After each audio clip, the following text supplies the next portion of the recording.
everyone, welcome to this week's video.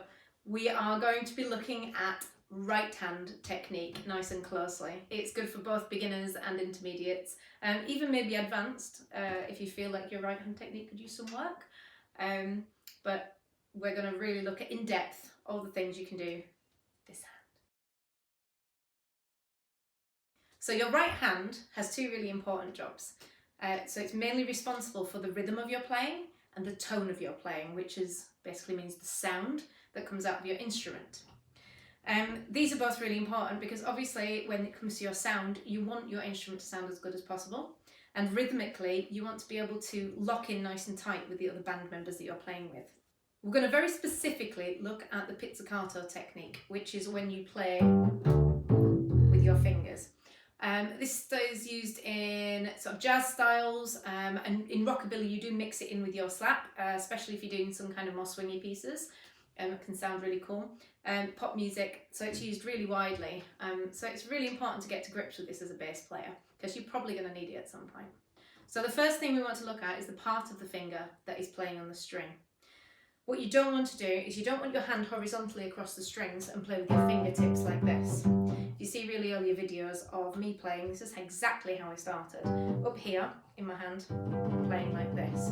But if you can hear the difference, if I play like this, and I play like this, there is a huge difference in the sound and the tonal quality of your bass. So to do it correctly, what you want to do is you want to be far down the fingerboard as you can reach. So you want to be putting your hand stretched out and pretty much not locked, but you want your arm pretty much at full stretch. Secondly, you want to be playing with the outside of your finger. So it's this part of your finger here that's actually playing the string and not the tip. So when you play, you don't want to be just flicking the string. You want to come across the string, press it down and pull across the string, and that's when you get a really nice rich sound from your bass. There's a couple of ways you can do the finger technique. You can move the second finger out of the way. A lot of bass players play like that.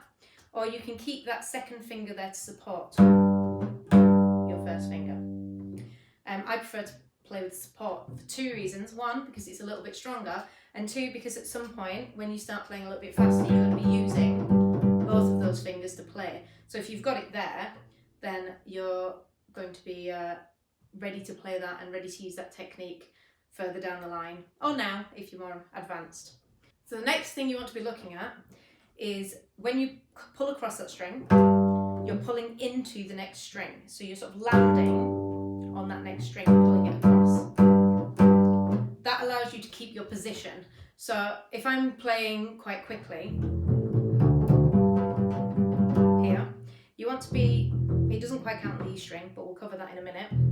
You want to be able to quickly change to the next string. You're also probably going to be looking here at your left hand, because when you're looking at when you're playing, your left hand is the one that's got slightly more technical, and it's a lot harder to feel where you are. So you'll probably be using your eye line to see what's going on here. You don't want to be looking down at these strings. So when you come back onto this string, it helps as a guide, so you can always find where you are and what string you're across. You'll be able to feel it with the whole of your hand here. So when we're on a G string, we'll just use one finger for now. So we're just going to be here. A string's the same. So D and A strings the same. Get it right? D and A. But when you're playing your E, and this is the same for all the strings, you've got your thumb tucked underneath your fingerboard here. So when you're playing, your thumb rotates underneath your fingerboard. So when you're playing your E, you use the fingerboard here as the guide for where you're going to be. So now we're going to do an exercise that helps you work on that specific technique. All you're going to do is you're going to use one finger, and you're going to play 4 on the G, move down, 4 on the D, move down, 4 on the A, and then move down to the E, then I'm going to go back to the A, back to the D, and back to the G. Okay, so putting together, you don't want any gaps, you want it to sound like this.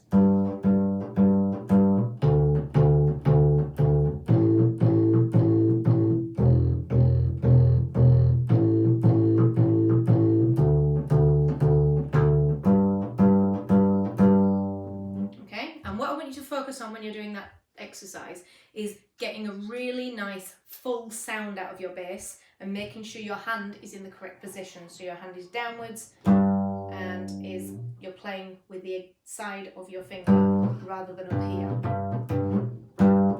Okay, exercise 1. So now we're going to look at walking your fingers. So when you're playing the double bass, when you start to do slightly faster bass lines, so say you're doing a walking swing bass line,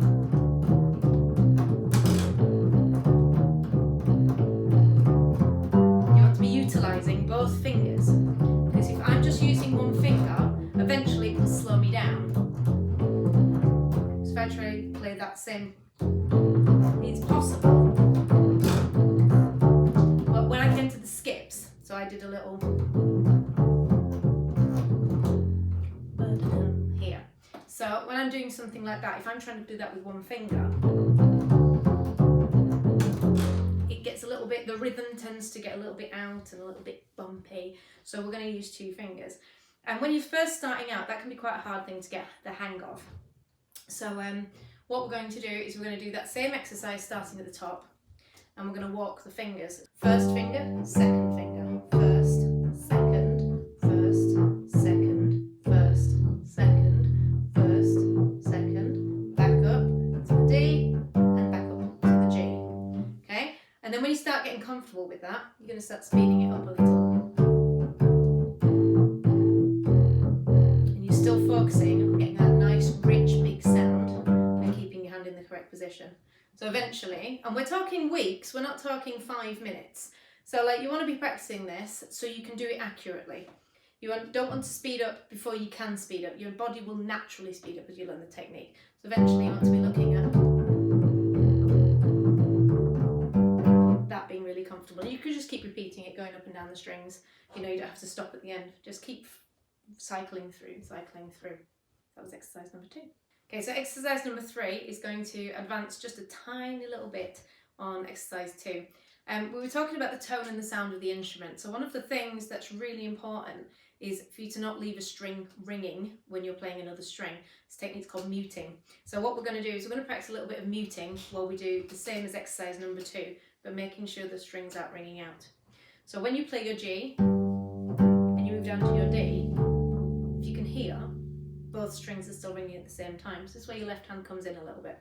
And it's really good to start to isolate this. So we're going to really think about, you want to be really comfortable with exercise 2 before you move on to this one.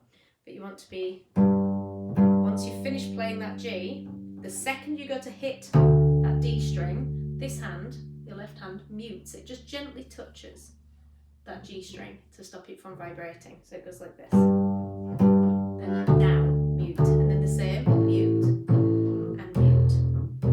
Don't forget to unmute it as you go back up. So if you notice, going back up, my left hand wasn't doing any muting, because if you're doing the right hand technique correctly, your E string's been played, and then as you play that A string, your right hand will naturally mute that E string. And the same with the A and the D. So there you have it, right hand technique in a nutshell. There are some slightly more advanced techniques where you do start to come up and play with a little bit more on your fingertips as you get faster and more advanced. But that's a really advanced technique. And what happens is you end up playing a little bit higher for speed, but you do lose a little bit of the tonal quality of your playing. It's kind of a trade-off, and that's okay. It's not the end of the world. Because when you're playing at that speed, the tonal quality is less audible. And plus your fingers will be a lot stronger then, so you'll probably only lose a little bit in your tonal quality as you're playing. So if you've got any questions about the video, don't forget you can comment below. I'll answer to everything. And if you want to be part of our community where I'm present quite often and I'm there to answer questions, and you can post videos of your playing, we can have a little bit of feedback on things. I am on Patreon.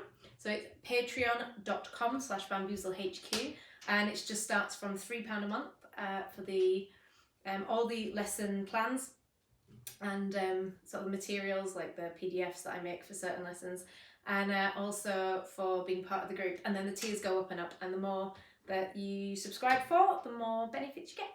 So thanks for watching my video. I hope you enjoyed it, and I'll see you next time.